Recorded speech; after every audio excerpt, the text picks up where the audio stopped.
Nanaig ulit ang Gilas Pilipinas sa second game ng first window ng FIBA Asia Cup qualifiers. Tinambakan ng Gilas ang Chinese Taipei 106-53.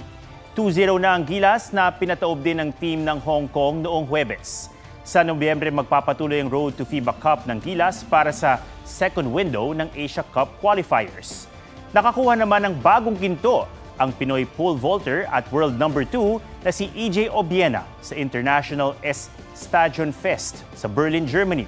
Na-clear ni Obiena ang 5.93 meters sa loob ng 2 attempts. Yan na ngayon ang bagong national at Asian record sa indoor pole vault. Nitong nakaraang linggo lang, gold medal din ang nakamit ni EJ sa kompetisyon sa Croatia. Mga kapuso, alamin ang State of the Nation. Mag-subscribe sa GMA Integrated News sa YouTube. Sa ating mga kapuso abroad, samahan niyo kami sa GMA Pinoy TV at sa www.gmanews.tv.